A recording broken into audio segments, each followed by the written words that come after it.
Salve, meu aluno querido da nação jamilqueira, aqui é o professor Pablo Jamil, seja bem-vindo a mais um vídeo do meu canal. Vamos falar sobre verbos? Vamos falar sobre esse assunto. Existem muitas maneiras de estudar verbo. Você pode estudar a voz de um verbo, você pode estudar a família conjugacional, você pode estudar a transitividade de um verbo, você pode estudar a conjugação de um verbo, várias maneiras de você enxergar ali. Eu já tenho um vídeo aqui, aliás, eu tenho vários vídeos sobre verbos, mas hoje eu resolvi trazer uma aula especificando para você os modos verbais. O que é um modo? Um modo verbal é como se fosse um agrupamento geral maior que detém os tempos verbais. Então existem vários tempos que ficam dentro de um modo. O modo reflete o que é que o falante pensa a respeito daquela ação. O que é que ele quer dizer com aquele modo de conjugar o verbo. Certo? Então é exatamente isso que nós queremos dizer quando falamos sobre modos verbais. E esta aula é dedicada aos modos verbais. Antes de começar, já peço para você clicar aqui ao lado, fazer a inscrição no canal e ativar as notificações, porque todos os dias rola vídeo por aqui, rola aula aqui no canal. Ok? Vamos começar o nosso trabalho? Então, tá lá, modos verbais.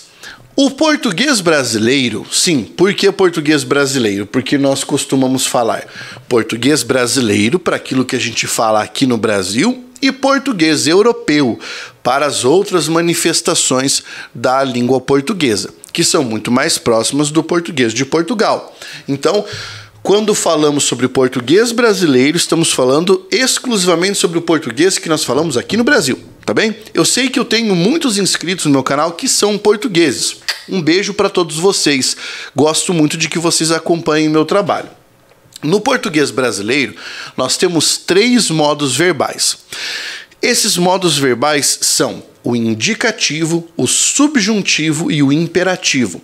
O subjuntivo, lá no português europeu, vai ser chamado de conjuntivo, certo? E você tem um que é o condicional também. Mas aqui nós vamos nos preocupar só com esses 3. E o que é que cada um deles nos traz? Então, quando nós falamos do modo indicativo, a ideia que está nos tempos do modo indicativo é a ideia de certeza da ocorrência de determinada ação. Ou uma ideia simplesmente de certeza.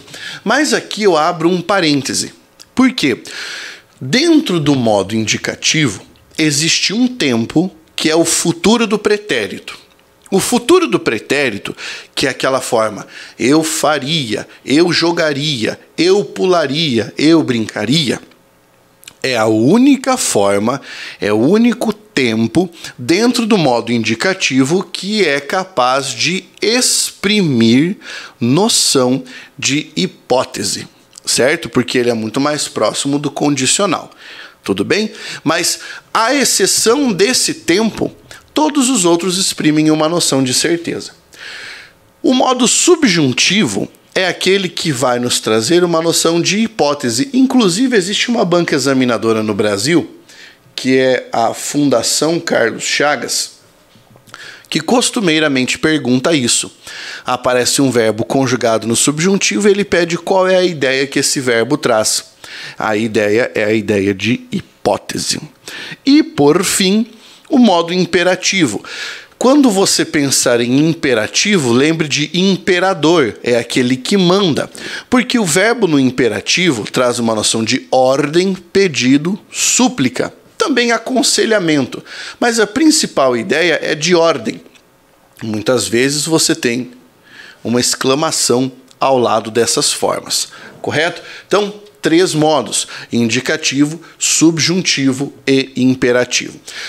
Vamos dar uma aprofundada para sabermos quais são os tempos de cada modo e como é que eles funcionam. Então vamos lá.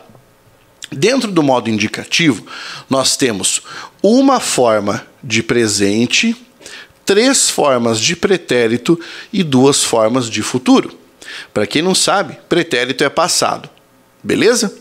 Então, pegando aqui no caso do presente, vamos pegar 3 verbos, tá? O verbo amar, o verbo vender e o verbo partir. Na primeira pessoa, só para você rememorar. No presente, eu amo, eu vendo e eu parto. Para dar aquela ideia da ação que ocorre no momento da fala. Você já deve ter notado que nós temos 3 pretéritos. Pablo, por que nós temos 3 pretéritos? Eu tenho uma aula que eu tenho gravado aqui no canal só sobre a diferença entre esses 3 pretéritos. Tá? Você pode assistir, tá nos cards aqui. E é lógico, essa diferença existe porque nós nos valemos dessa diferença. Então, veja bem, o pretérito perfeito é aquele que começou no passado e terminou no passado. Por exemplo, eu amei. Vender, eu vendi. E partir, eu parti. Eu concluí as ações. No pretérito imperfeito, a ação começa no passado, mas é interrompida. Você não consegue concluir. Então veja, eu amava. Ó, você tem esse ava, né? Eu vendia. Partir, eu partia. É a ideia de que houve uma interrupção. E o pretérito mais que perfeito, pensa comigo, se o perfeito é uma ação finalizada, perfeita, portanto, mais que perfeito é mais do que finalizada. Ela começa e termina antes de uma ação que já começou e terminou. Então é uma ação idosa, né? Você tem aqui, ó, amara, vendera e partira. Se você quiser saber mais sobre isso, assista a minha aula sobre a diferença entre os pretéritos. É uma das mais vistas no canal, tá? Futuro do presente é o primeiro tipo de futuro, é aquilo que com certeza ocorrerá. Então, eu amarei, vender, eu venderei e partir, eu partirei. Já o futuro do pretérito é aquilo que ocorreria, porque estava condicionado a algo. Então é muito próximo da condição.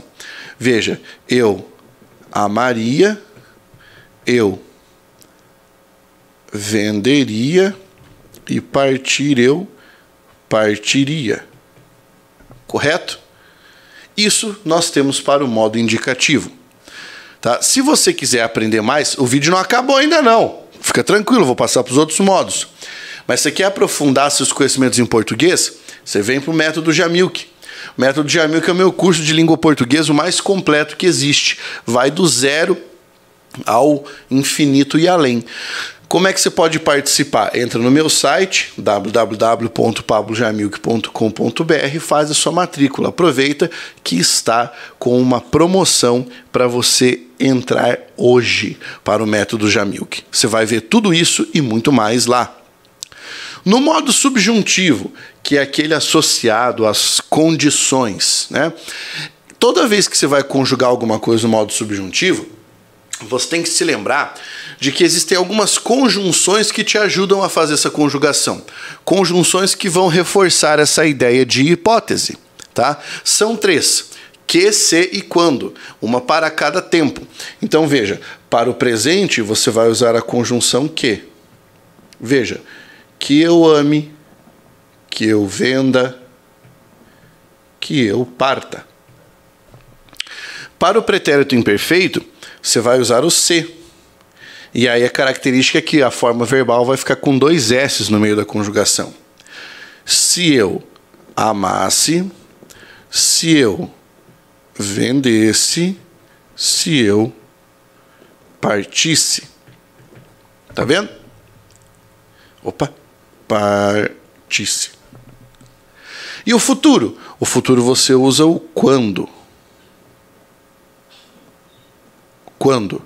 Quando eu amar, quando eu vender e quando eu partir. E com isso você consegue a ideia de hipótese dentro da conjugação, que é o coração do modo subjuntivo, carregar essa ideia de hipótese. Agora, para o modo imperativo, você tem que tomar cuidado. Por quê? Porque existem vários detalhes no modo imperativo que não estão presentes nos outros modos. Por exemplo, O modo imperativo não tem tempo. Ele não tem tempo, ele só tem formas, tá? Então veja que coisa curiosa. No modo imperativo, você tem um imperativo afirmativo e um imperativo negativo. Então não existe tempo, apenas forma. Outra coisa interessante. Nós não teremos a primeira pessoa do presente do indicativo. Por quê, Pablo? Porque você não dá uma ordem para si, certo? Você dá apenas uma ordem a partir da segunda pessoa. Então você elimina. Tá. Como é que eu monto essas formas para eu conjugar? Para você montar o afirmativo, você vai precisar adotar uma estratégia. Você vai pegar a segunda pessoa, tanto do singular quanto do plural, ou seja, o relativo ao tu e ao vós. Você vai buscar lá no presente do indicativo essas duas formas e vai retirar a letra S, que fica no fim da palavra. E o resto? O resto você traz do presente do subjuntivo. Beleza? Para montar o negativo é mais fácil. Você pega, coloca o não na frente e traz tudo que você encontrar do presente do subjuntivo. Evidentemente, menos a primeira pessoa, tá?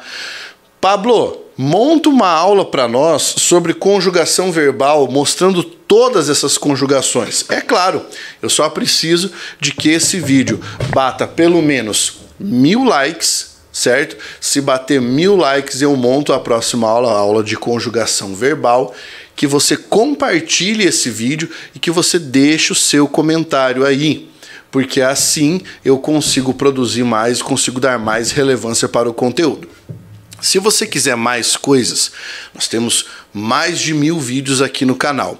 Outra coisa, aqui embaixo tem o link para você chegar até o meu mini curso de língua portuguesa, que vai te ajudar imensamente para conhecer meu canal de filosofia e todas as minhas outras redes. Beleza? Um grande abraço, até a nossa próxima aula. Força, guerreiro!